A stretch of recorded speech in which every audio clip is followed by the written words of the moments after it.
Today is October 28th, 2011. My name is Marty Dick, and I'm interviewing Eric Bader, who is a resident of Sunshine Canyon and was a firefighter in the Fourmile Canyon Fire in September 2010. The interview is being recorded for the Maria Rogers Oral History Program, and it's being filmed by Megan Bose. My name is Eric Bader. I live up in Sunshine Canyon, just west of Boulder, which is inside the Fourmile Canyon Fire perimeter that occurred on 9/6 of 2010, or at least started. I'm a firefighter, volunteer with Sunshine Fire and another department down in town, Boulder Rural. And I've been with Sunshine Fire for 20 years, 21 years now. I am a volunteer through the fire department, but actually I go out on wildfires every summer, paid through the State Forest Service. So actually I am a professional wildland firefighter. And my house is up at the top of County Road 83, and I was very fortunate I did not lose my house in the Fourmile Canyon Fire, even though the fire did take a run at it. I had mitigated the trees and the property around my house and finished that up probably 15 years prior to the fire, and that I can contribute to saving the house for sure. Also, the materials of the house did not hurt. I built the house when we first moved up here in Sunshine 21 years ago, and it's made out of stucco, which is fairly fire resistant. So, we begin with the first day, the first hour, the first tone that you received for the Fourmile Canyon Fire. Well, being a firefighter, I carry a pager, and on 9/6 of 2010, I was out cutting trees on one of the neighbor's properties for Forest Health when my pager went off for a wildland fire up in Emerson Gulch at the top of Fourmile Canyon. Being that it was extremely dry for a long time and windy, I pretty much knew that combination was going to be very bad if that fire got up and got going at all. So I immediately packed up the saw in the truck, which stayed with me for the next few days of the fire as well, in case I needed it, and responded to the fire. And where did you respond? Well, basically, I went up to the station to check in to see who was there, and folks were getting mobilized there with engines. Dropped off my son, who had been working with me, so that he could literally run home. At that time, I didn't expect the fire to get to Sunshine, but anyhow, I dropped him off since we were done cutting, and tied in with some other folks, and then responded directly myself, because one of the things that I do on wildfires is I kind of manage people, so I can help organize engines and crews on wildfires, try to work on keeping them safe and giving them direction on what needs to happen. So I headed down into Fourmile Canyon. Got down into Fourmile Canyon, and probably within 20 minutes of that tone, and I could already see just the fire was just up and running. There was a huge column of smoke already. There were trees that were, basically what we call a canopy fire. The trees were completely being consumed. And Fourmile Canyon was kind of right in front of the fire, so that's about the worst place you could be, is in front of a fire. So I got down into Fourmile Canyon, tried to tie in with some of the overhead, or what's called an incident commander, IC person, or operations person. They were up by the fire, and when I got there, they were already pulling people back and doing a lot of evacuations. So I really couldn't tie in with them directly. So from there, I kind of looked at it and said, well, I'm not going to do much good here in Fourmile, and I wasn't comfortable. So I continued up Fourmile Canyon, which leads up to Gold Hill, trying to get to a flanking position, which is the side of the fire. The fire was blowing out of the west to the east, so I was going to the north side of the fire to get to where I wasn't just in front of it, I'd be on the side of it. Excellent reasoning. And as it turned out, it may have made a big difference in the fact that Gold Hill was in fact saved. There were a lot of things that helped save Gold Hill, and I think I was probably a part of that. But yeah, I got up to Gold Hill and tied in with the fire chief up there, Chris Finn. And even as a flanking fire, the fire was too intense to have resources anywhere near the fire. Basically, the rules of thumb to keep firefighters alive, if you have an engine, you can handle up to 8-foot flames. And if you're a hand crew, like a person with a tool, 4-foot flames. Even as a flanking fire, of course, flanking being the side of the, to the side of the wind, but we were still getting gusts out of the south, so sometimes we were in front of the fire a little bit, but mostly it was a flanking, but we were still getting 100, 150-foot flames as trees were just getting consumed because things were so dry. So I tied in with Chris Finn, and the first thing I did was I tried to create a spot where we could actually start working from, which involved a burnout operation off of Dixon Road. And what's burnout? Well, basically, there's a special tool called a drip torch, which I happen to use, which is a metal can filled up with gas and diesel that you can ignite and start putting it on the ground. And I started near the dirt road so that I just get 1-2-foot flames to the road, and then it would run out of grass that would need to burn. And I started making strips going back and forth to create a black area so that people could actually, the engines had a place, a toehold to start working from to help suppress the fire, because everything around that whole area was grass and trees was combustible. So if you get in front as the fire decides to take a run at you, there's no place to go. You just have to try to move faster than the wind, which if the road's not going the right way or something's in your way, doesn't work, and people get burned over and hurt or die. So anyway, I created a bunch of black. I had Chris Finn, the chief, playing lookout. And once I created some black, and actually I had a front-end loader with a firefighter on it that was working with me, trying to reduce the fuels around some of the homes right there. And the two of us were working together. And once we created enough black, the fire chief, Chris, was able to send me engines to help with what's called holding, to keep the fire from going across the road. So we actually found a good spot that we got started. The tough part is we were kind of starting in the middle of the fire, not what's called the heel of the fire, or the point of origin. That's where you would like to have started. So I pretty much knew the fire was still going to hook us, which means that it's going to jump further, jump across our line further to the west and come around and catch us. But we needed a point to start working from, and that's what I created to start with, which is a piece of black. And where was that piece of black? Basically, it was the southwest corner of Dixon Road. Dixon Road kind of comes out of Gold Hill to the south and then turns back to the east and ties in with Gold Run, which goes down into Fourmile. Mm-hmm, mm-hmm. So we started burning along there, and it didn't take long for the wind to push the fire up above us across the road. I sent some engines over there to try to catch it, but again, with those burning conditions, it was perfect for fire and a fire storm. It wasn't good for firefighters, and the fire did escape, across that line and come around. But we continued to burn toward the east down the hill, creating more black and trying to hold Dixon Road. Again, using the dozer, and eventually we got up to about 15 engines along there to hold it according to my notes. The tough part was, it was kind of interesting. I'd start with 2 or 3. And then Chris Finn the lookout would basically say the wind's pushing out of the south and pull everyone off, and everyone would run away. And then the wind would start pushing to the east again, and everyone would come back, and they'd usually double each time they came back. And I'd quickly figure out who I had and assign them different areas to try to hold the fire.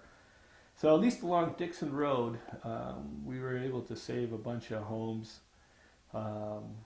And I think, to the north side of Dixon, I think we lost a garage. But again, the fire did spot across there. But we held it for quite a while, which helped out a lot toward the combination of events, which actually helped save Gold Hill later in the afternoon. Where did the fire trucks come from? Well, there were fire trucks from Gold Hill. There were some that came in from Indian Peaks. I had some from left hand. I mean, I'd have to look back at my notes, Yeah. but they came from everywhere. I think I even had some from West Metro that came in from the peak to peak. I mean, they were just coming in from everywhere trying to help out. Including Sunshine. Sunshine at that point actually was down at 4 Mile, so I didn't have any Sunshine resources up in Gold Hill. They had gone down into 4 Mile to help down there. Mm-hmm.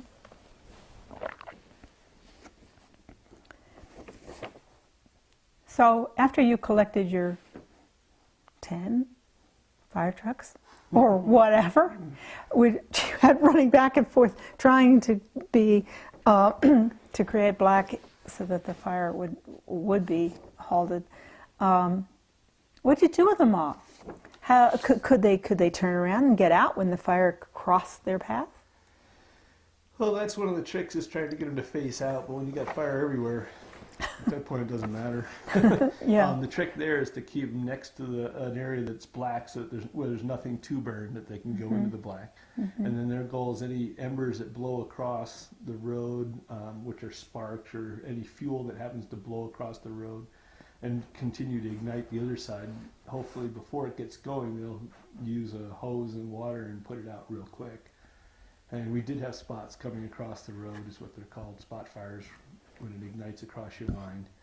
And of course, as I mentioned, we had fire coming out of the west that was going to come around the line that we had created. But at least, again, we had a spot that was relatively safe in those conditions to work from and retreat to.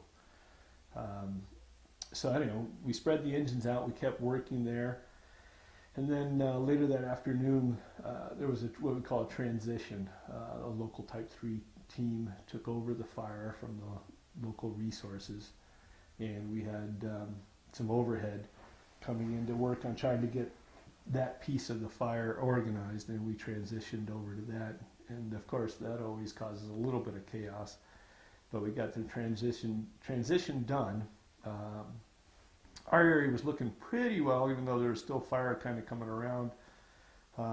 And we transitioned, we got more overhead, and then I got called up with some of my engines up to the Colorado Mountain Ranch because it was on fire. And again, we're just trying to hold any piece of the main road to keep the fire from jumping in or from homes burning. And you did, in fact, save portions of Colorado Mountain Ranch. Well, we helped. For the most part, the main lodge, again, saved itself because it was, the grass around it was mowed and the fuels were down. Again, the fire intensity there was too much for us to put a fire truck at it. They tried to burn around it, and from what I heard, somebody went up there with that same drip torch that I had been using, but they looked at the big fire and turned around and said, "No, I'm not going up there." Because there wasn't any black yet. They hadn't gotten to it early enough. So when I got there, my job was probably just to help hold the line and put out some of the buses that were on fire, because they were putting up fumes off of tires that were toxic and carcinogenic to firefighters.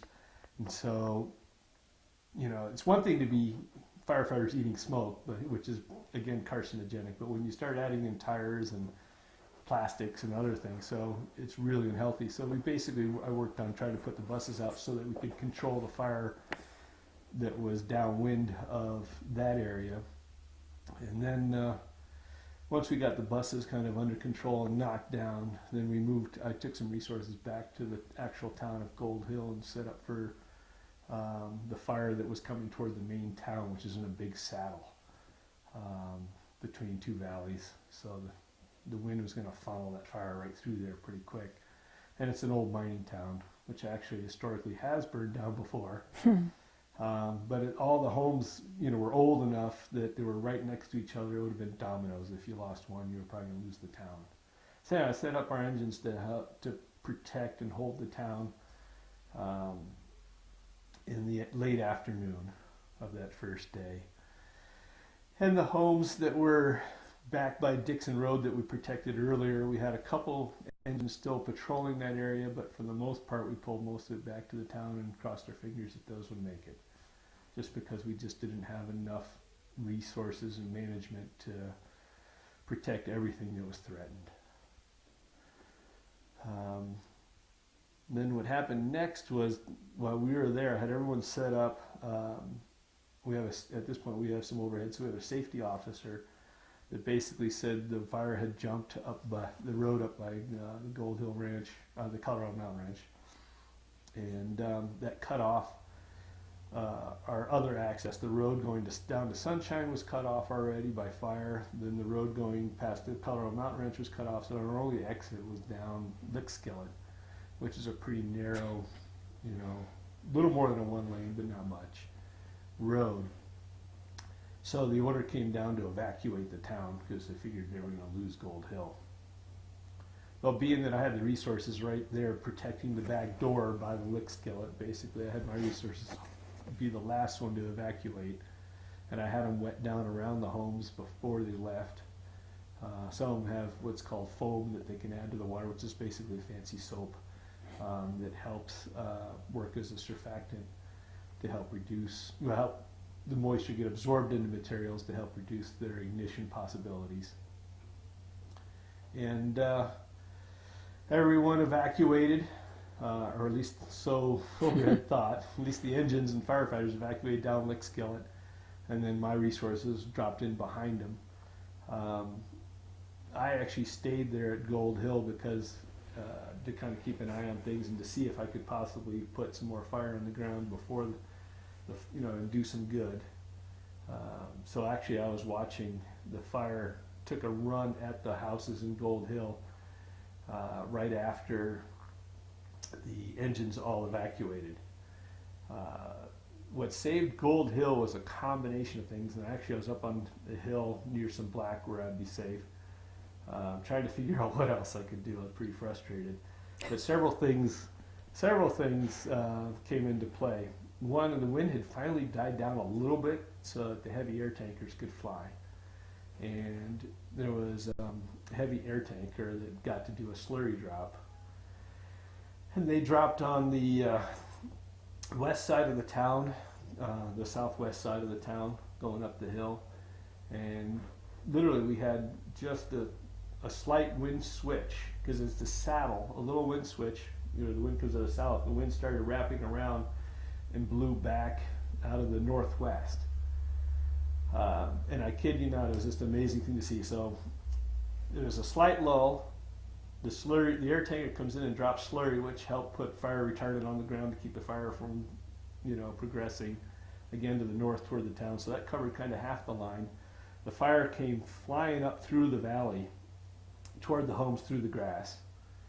And so the slurry drop occurred, and then the wind switch kind of for about 5 minutes came out of the northwest. So the fire came right up to the homes, and it's where the firefighters had wet the ground around the homes, right up to the homes, and the wind hit and blew back on itself.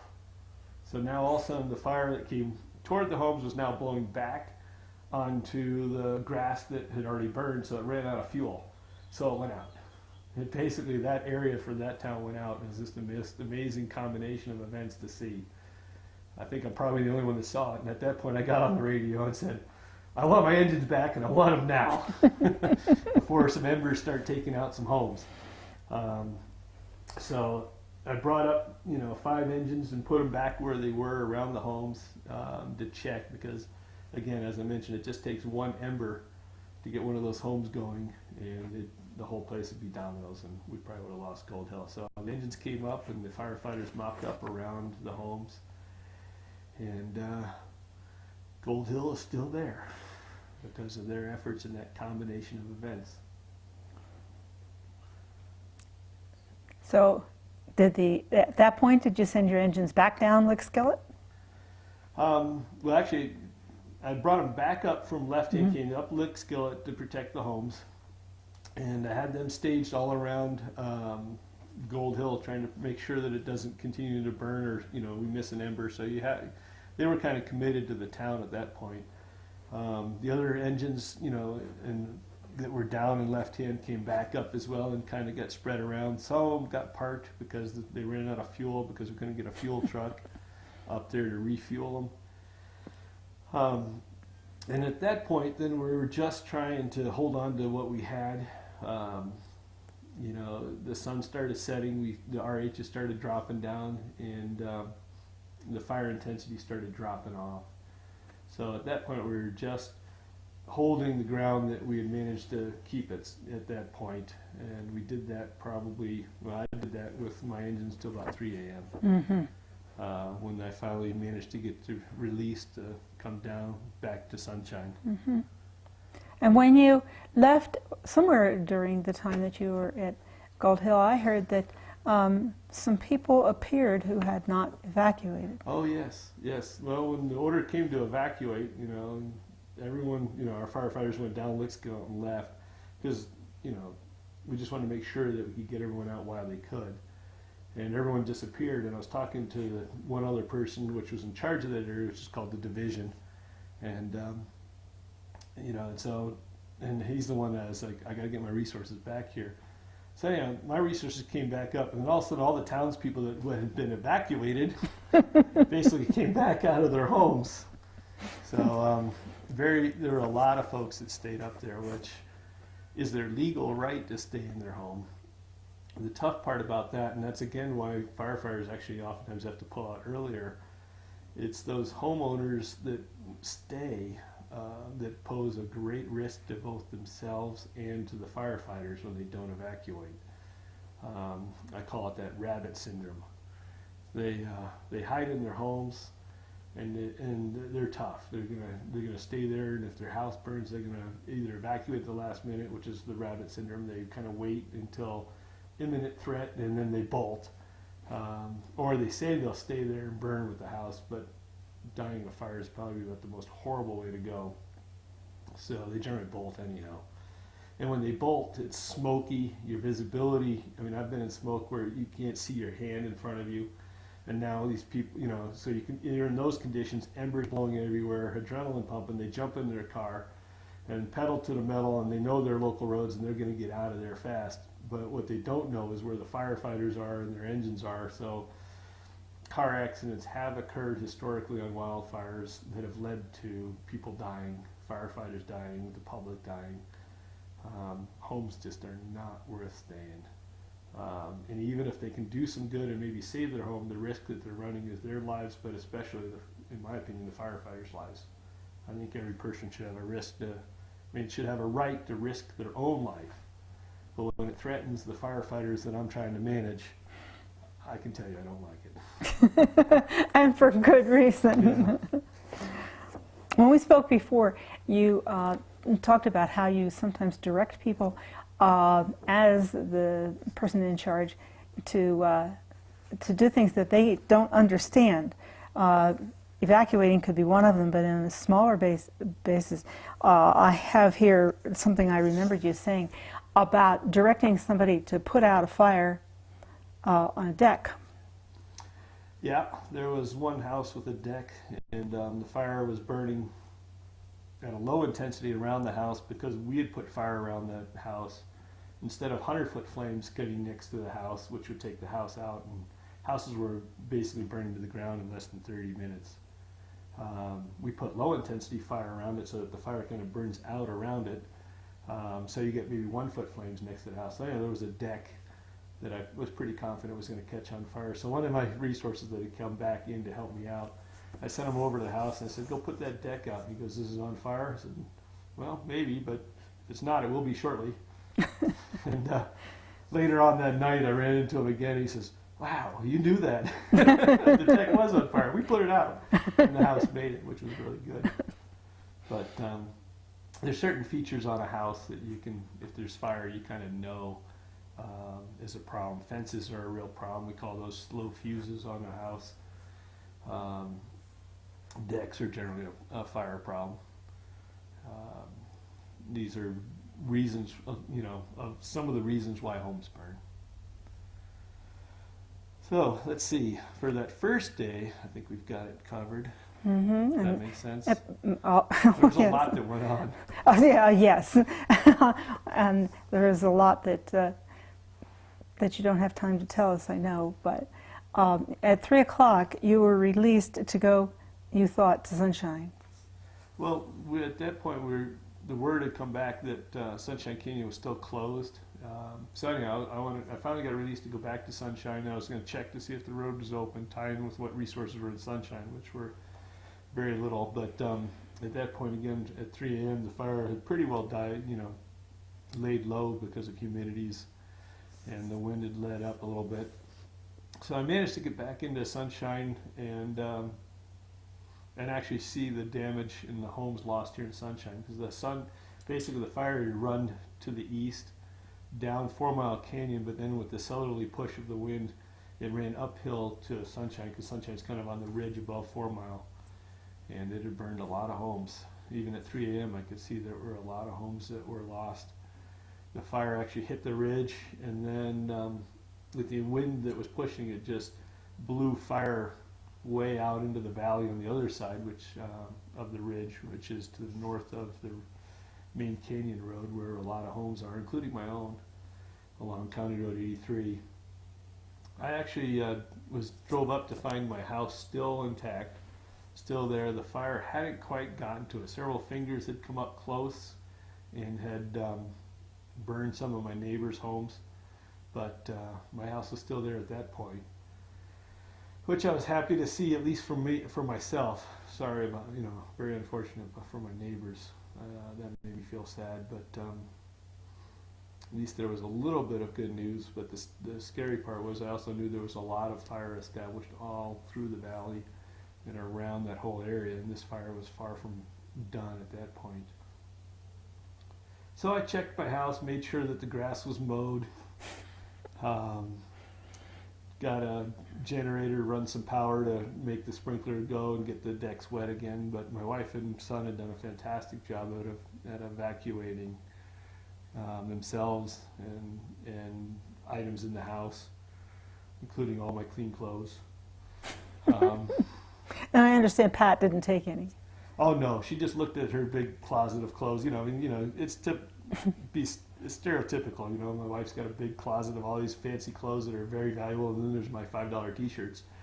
And she evacuated all my T-shirts, and just looked at her closet of all these nice clothes and just went, "It's too much," and just left all of it because it wouldn't fit in a Subaru.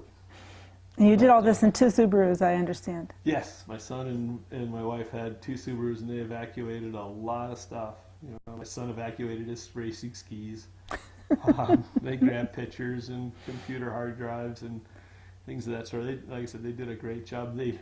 They foamed the house. We had a little bucket of foam that I'd saved on the back deck, firefighting foam, and you can buy these little injectors down at the hardware store for injecting fertilizers into the garden hose or whatever. And so they'd foamed the whole house, which was a real pain to clean off the windows. But where the real value was is they foamed the decks that we have. We do have some decks, which were a real vulnerability, and that helped those decks absorb that water. And then when I ran the sprinkler that night, it reabsorbed the more moisture, which I think helped a great deal for the next day when the fire did take a true run at that area. And then I attempted to sleep for about an hour before heading down for the next shift. I had to head down into town to what we call the Incident Command Post, the ICP, to get organized for the next day's fire assignments. So that was pretty much my first day. All of that plus 1 hour of sleep, and did you get anything to eat? I don't remember, but I had power bars and water in the, and a lunch in my truck. So, and actually, knowing the refrigerator didn't have power, I probably raided it, but I don't remember. I got pretty tired. I was pretty tired at that point. I expect you might have been, and you were, but did you have MREs with you? I did have MREs. They take a while to eat. The MRE is a meal ready to eat, but usually it takes a little bit of time to prep. So it's a lot easier just to have a cheese stick or a power bar, and that's all I need to keep going, and water. Mm-hmm, mm-hmm. And you already had this in your truck when you left originally to go to Fourmile Canyon? Yes, I did. Well, for starters, I had my lunch for cutting during that day, and then I always have some extra power bars, and and there's an MRE sitting in the back of the truck. But That's only if I really get in trouble and need that, and I generally don't. I'm pretty sure the Red Cross got some food up to the Gold Hill area, but I don't know if I even bothered. I didn't need it. So 6 a.m. on day 2 would be the 7th. Headed down into town at what's called the ICP, and we get briefed on what we're going to do that day, how big the fire is. We get details from from each other, and what the organization's going to look like. It's basically kind of military. You've got your incident commander, and then you've got your generals, which is your operations folks, and then you've got division folks that are down below that, or I don't know how to, not a direct correlation to the military, but it's very similar. So anyhow, I got assigned to the Sunshine area, and got engines assigned to manage, and we basically came up to the Sunshine area. I had State Forest Service engines. I had our local Sunshine engines that we'd gotten out of Fourmile and brought them back into Sunshine because they were on their home turf and knew where things were. And at that point, we basically did our best to kind of absorb what had occurred the day before. We had some homes buried, and garages actually that burned even that morning from fire that was still probably skunking around them. But our goal was to continue to put those out. So again, when you got 5-6 engines to protect, 70, 80 homes, we did a lot of driving around and squirting water. And there's homes there that, I know one home that made it, I think we must have put it out 6 times. It just, every time we went by it, there was a piece of it that was on fire. And they'd go and spray on it and put it out, and then we'd come back a little while later and there's another piece of it that's caught on fire. So yeah, that first, that second day, that morning, we were basically, we had a garage that went up. We lost another home that day. But based on the weather, unfortunately, the weather was going to be dry, windy, and the wind was actually going to come out of the southeast, which was the worst possibility for the Sunshine County Road 83 area because it lines up with the topography. Anytime the wind lines up with the topography, and there just was a ton of fire down below in the canyon and up above, the fire is going to take another run. So we were able to found a spot with some of the fingers that had come up from the first day, where we actually did another burnout operation and tied off those fingers, which actually kept a few homes, I think about 3 or 4 homes from burning, probably 4 homes from burning at the top of 83. Where we cut off the fuel so that the fire couldn't keep going there. But there was a valley that was just too big for the amount of time that we had. I tried to get air resources, but the heavy air tankers were pounding the perimeter of the fire, the ridge up above, and I couldn't get the helicopters that I would have liked to kind of do some work around some specific homes. There's just, again, too much at risk. And mixing helicopters with planes kind of is a bad recipe. So, anyway, how did they decide whether they would or would not fly? What were the criteria, or when it's safe for either a helicopter or a plane to fly in a circumstance like this? It depends on the type of plane versus the type of helicopter, but the big thing is, for example, like a helicopter can't handle more than a 15-mile-an-hour gust spread. So if it's blowing 10 miles an hour to 30, or 32, that, even though they can handle 32 miles an hour wind, they can't handle the gust spread, so they're grounded and you can't use them. And then you have to deconflict the airspace between the different kinds of resources, the props, the planes versus the helicopters, the rotorcraft. And you have to have, again, there's aerial platforms that'll fly around and we'll manage that. So, and it still was pretty early on in the incident of getting organized. So when you don't have enough overhead or a good enough plan, you kind of have to draw back and be a little conservative. So anyway, I couldn't get the helicopter support, the bucket work that we needed. So I actually had to pull the resources back off of the top of County Road 83. Which, if I recall, is where your own home is. Correct. That's where my house was. And because I knew the fire was going to come up there, and that was probably one of the hardest decisions that I made on the fire. Because if the fire came up on a 1 foot flame length or a 2 foot flame length that we could have handled, and we could have saved homes, it would have made sense to leave engines and stay up there and protect these homes. But it is a one-way road, so there was no escape. There's a fire access road that you can't drive at this time. I've been still trying to get that opened up for fire traffic. But it was literally a dead end with no outlet. So I pulled all the resources back because of the fire activity. If it comes at you at 10 or 12 or 50 foot flame lengths, the only thing we're not going to save any homes and could lose lives. So we pulled everyone back and had to wait for the fire to take its run in the afternoon, which is exactly what it did. What I call the witching hour. Around 1 o'clock in the afternoon, 1300 to 1500, 3 o'clock, somewhere in there, you get the lowest RHs. The wind lines up, and the fire that's established will take its biggest runs. And sure enough, it did. So I was right, and we lost a bunch more homes in that area, including my immediate neighbors. And I was very fortunate, once again,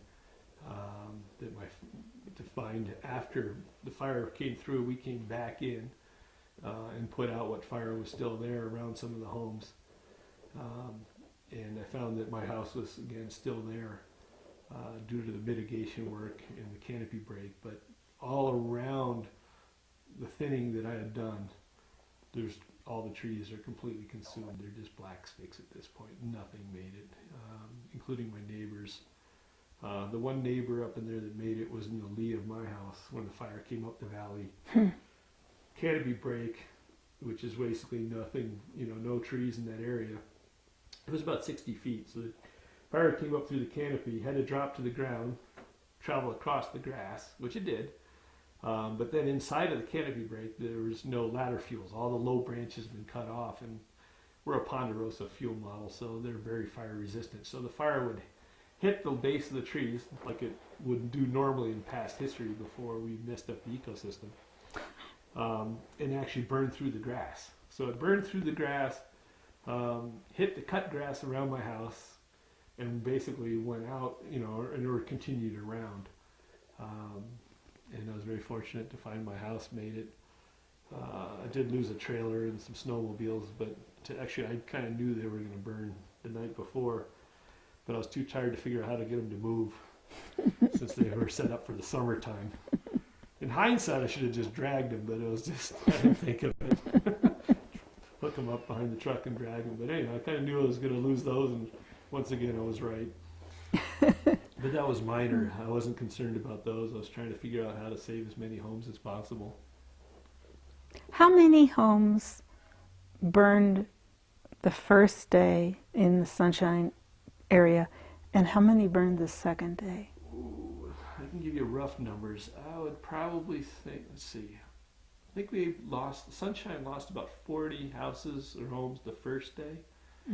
And then we probably lost, 40 to 45, and then we lost around 20 to 20, I think it was maybe 15. All right, so let's just say the second day we lost around 15. I think we lost a total of 58 in Sunshine. So we probably lost around 40. Let's see, do the math, 40, 45 homes the first day. So we lost most of them the first day. And then we lost another 15 the second day. And then after the second day, I don't believe we lost any more homes. Some ignited, but we were able to catch them all. And what was going on after the second day? Well, the second day... or other things that were going on during the second day while you were, quote, waiting for the witching hour. What were you doing? Oh, well, there were still a whole lot of homes and a lot of fire down toward the main road. Some of the homes, the wind and the heat would knock out a window, and you get, and so some fire would blow into the living room or the kitchen, and so there were several homes that the guys had to send engines to go and put out houses that are just starting on fire or siding that would start on fire. So we were still patrolling and running around like chickens, putting out little bits of fire everywhere. And the tough part is you just got to make sure you don't commit to anything that's too involved. You had to always kind of balance out the greater good. It's much better to put out 5 fires on 5 homes, that have just a little bit of fire on them that you can just take care of real quick, than it is to, you show up and half the house is on fire and you could put 4 or 5 engines on it and it's still going to burn to the ground. You don't have enough water. It's already, as I mentioned, these homes were just consuming pretty darn quick. So there was a lot of work to be done. Again, when we had time, we tried to pull a few critical items away from homes that the homeowner may not have done or didn't have time to do or didn't know to do, the grills. If there's a little bit of brush around the house, we'd pull it away. But if there was a wood pile of 20 cords, we weren't going to try to tackle that and move it. We just didn't have the time or manpower. What were you using as a source of water by this time? Actually, we've got, Sunshine's got these cisterns, which are tanks buried underground around the district that have 10,000 to 30,000 gallons of water. We have several pools around the district that we can get water out of. But we weren't using large amounts of water. Just because the fire that we were putting out were small quantities of fire. When it was large quantities of fire, we would have gone through all the water in Sunshine to try to put it out. So at that point, it wasn't worth it. I can understand that. Yeah, structure fire in town, you could put 80 to 100,000 gallons on one building when you have a structure fire in town. We had 58 homes that burned. One home would take all, I don't think we probably have close to about 100,000 gallons of water, maybe actually probably 150,000 gallons of total water in Sunshine, which on a structure fire might take care of 2 structures, and we had 58 we lost. And we had 160 total at risk before we lost a third of the homes in Sunshine. So there were 160 homes in the Sunshine Fire Protection District, is that so? Right, roughly. It's been changing. Yeah. More build, and we lost a lot, but we lost, I think it was 58. So we lost about a third of the homes, about 60% of the tax value of the district, being that it's black, and depreciation. So there's a lot of aspects to this fire, and ramifications, which is again why we were doing our best to get it put out as quick as possible. After the second day, when actually the walls of flame were passed or out or dissipated in one way or another, what was going on day 3, day 4, day 5? Well, there were several things. We were getting more resources in. We were finally getting in some hotshot crews and hand crews, inmate crews. So Sunshine is just part of the fire. And the fire district is roughly 5 square miles. The lower part of Sunshine, we were able to, through slurry bombers, keep the fire out of. So we still had probably 3 square miles of fire. And still had around 110, 120 homes, which, like as I mentioned, half of those burned. So we still had 60 homes or so that were at risk that we had to keep checking. And we didn't have 60 engines. I think Sunshine, we probably got up to 20 engines by day 3 or 4.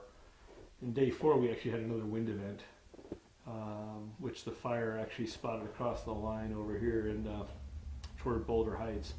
So during this time period, what we're doing is we're still cleaning around the homes. We're checking all the homes again and again, checking for broken windows. We boarded up windows so they'd be sealed off so no more fire embers would get in. And there was there was still a ground fire all around. So it was kind of hard, but the crews were out actually going through trying to create fire line around homes and around the green islands that hadn't burned yet, so that we can then start, getting rid of removing the fuels that the fire was going to continue to consume. So for days, this fire was still what we call skunking around, was still moving around through the fuel, and all it wanted was enough fuel to just get going again. Excuse me. So we were basically putting out fire everywhere.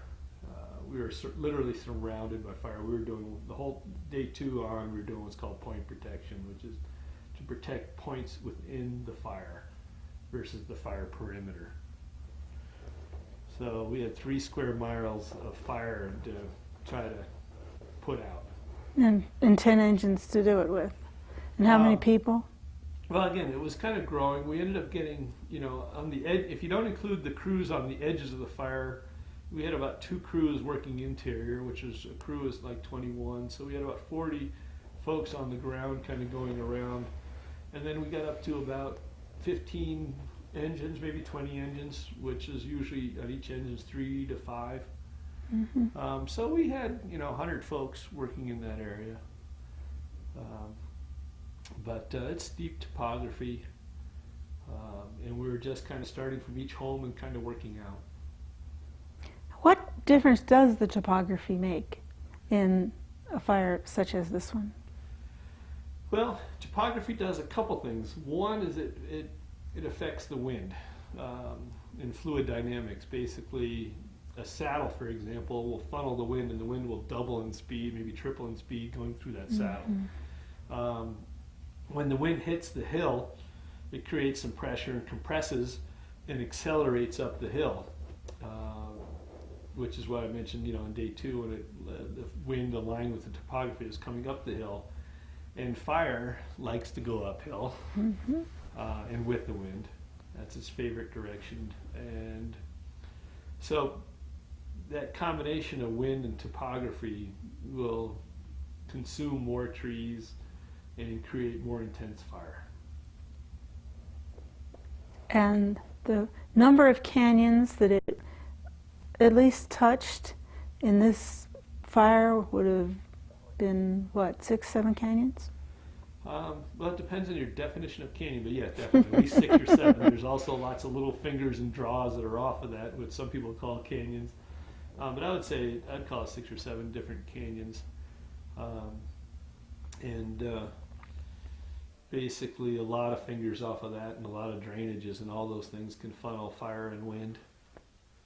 Even the buildings will funnel wind in between buildings, mm-hmm. Or in between, tree stands.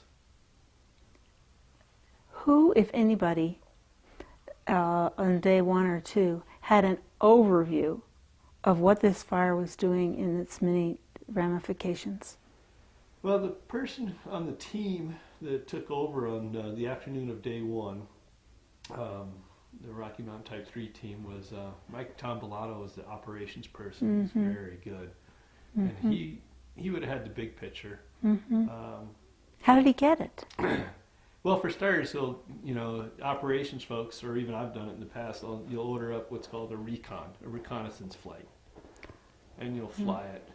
The first day he wasn't able to get that, so he was just gathering the information from folks in the field to try to assimilate all that and paint the picture. Mm-hmm. I'm confident, I don't know for sure, but I'm confident on day 2 he would have flown the fire. Mm-hmm.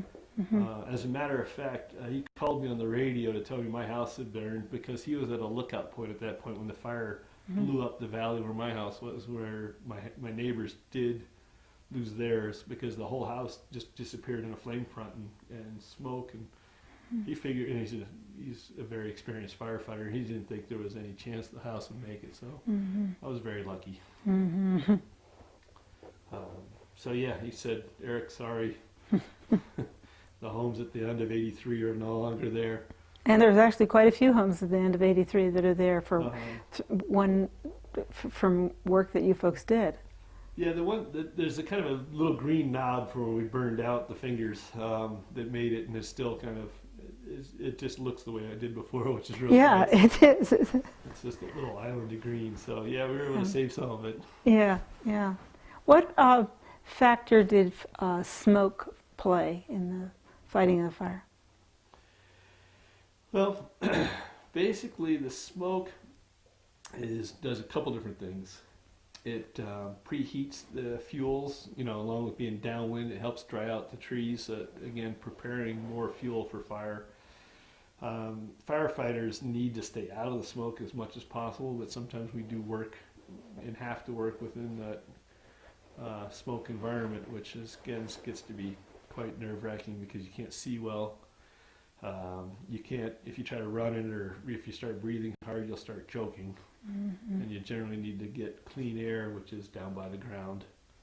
But then if your face is down by the ground, you can't see what's going on around you, and you can't get out of the way of the fire. So whenever possible, we always try to stay out of the smoke. And smoke would have affected the recon flight and that sort of thing too. Oh, absolutely. Air resources, the smoke prevents you from seeing what's going on the ground.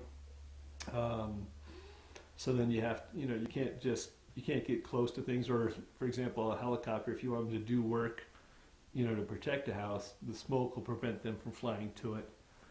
And again, because of it's such a large area of fire all over the place, again, getting helicopters in to do work interior early on would have been a challenge with the smoke, if not impossible. And similarly for the slurry drops. Yes, the heavy air tankers, they generally can't do drops in front of the fire. They can do it on the edges that are upwind, or what's called the flanks and the sides. And then they just keep working those edges until they get to the downwind side, and hopefully it's called a pinching action. You kind of work both sides and narrow down the fire and the smoke and which way it's going. But again, if you have fire everywhere and you don't have a place to narrow it down to, that technique's not going to work, and it's ground resources that are going to have to get it handled. How does the slurry bomber know where to go? Well, basically, there are ground resources that'll direct the slurry bombers. I've done that a bunch. I did not do that on this particular fire, but I've directed the slurry bombers. Basically, you call them on the radio. You get them, you paint a picture of what's going on the ground, and get them, and make sure you're communicating the same points of reference.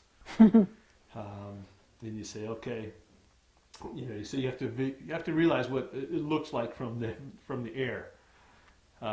So you say, okay, and especially if you have a landmark. Okay, I've got a red engine with its overheads on at the corner, at this intersection right here, and it's at your 2 o'clock low. Do you see that right now? And they go, I got it. I want you to start laying slurry from there to the east along the fire's edge, and stretch it out. And then I want to have multiple drops, one after the other, as far as we can get it done. Or, I want a heavier load to punch through the canopy to get to the ground. So you communicate with the pilot, with your needs, and they get it done. And sometimes they're a lead plane. Yes, lead planes, whenever possible, or if there's a lot, if there's a lot of air traffic, there's a little lead plane that will lead the heavy air tanker in. And what they do is the heavy air tanker will follow at a higher elevation, and they do what's called a dry run. The lead plane will drop down low to where the heavy air tanker is going to be, so that the air tanker can watch and see. The person who's directing it from the ground can see where the lead plane is going to make sure they're over the area where they want them to drop. The lead plane, being that it's light and not carrying all that liquid, in the way of 1,500, 2,000 gallons of slurry, which is quite heavy. If they run into turbulence down there because of the wind and topography, or if they have problems with smoke, then they're much more nimble and can get out of it. So anyway, they test the airspace before the heavy air tanker comes around and does this drop. So, and sometimes you'll have multiple dry runs until everything gets worked out. And then if everything looks good, then they're, and you clear the ground space of where they're dropping. That's why you have to have a ground contact. If they drop 2,000 gallons on somebody, once again, they can get hurt or worse. Right. So you have to have some good folks on the ground directing it. Where did the slurry bombers come from, and how many were there? We had, let's see, I'm not sure where they all came from. I know that we've got a slurry base out here in Jeffco, which is slightly southeast of our fire area, which is where they can refill with slurry. But I believe some of the some of the air tankers came from California. I think we had one or two fairly local, but I don't recall. And one of those slurry drops protected my own home, so thank you. Indeed, they were right just west, literally about a couple hundred yards from where we are right now. They were painting that fire perimeter so that the fire would not get larger. We have about 5 more minutes to wrap this up. If you want to do you want to make some retrospective comments, or if you have other things that you would like to add? I know there was one thing you said that really caught my attention, and I would like to hear you repeat, and that is connecting the image of a freight train and a fire. Yes. Oftentimes the public thinks that we can stop any fire, and firefighters are very good at stopping fires. But the fire that we had was the perfect storm, and with the wind and humidities that were way low, single digit 4% RHs with 40, 45 mile an hour gusts of wind. It was just the perfect storm, creating an incredible fire behavior, fire effects. And getting out in front of that fire with a fire truck and spraying a couple hundred gallons a minute of water. Probably shouldn't say pissing into the wind. But that's basically what it would be. You can't stop a freight train by standing in front of it. You can apply brakes, and over several miles the freight train will stop, but a car's not going to stop a freight train. A fire truck's not going to stop the kind of fire behavior that we had on this one. So the only thing we could do is just eat at it from the sides and from behind a little bit at a time and get as much of it out as possible, as quickly as possible. But Mother Nature had its way that day, or for 2 days, and there was nothing that we could have done. The only thing I can say is for homeowners to evacuate, and the work that they need to do is beforehand, come up with an evacuation plan, get all their stuff together, or figure out what stuff they're going to grab, make a list, and mitigate your property. Have somebody come and help you figure out how to protect your home from wildfires as much as possible. Thank you. Thank you.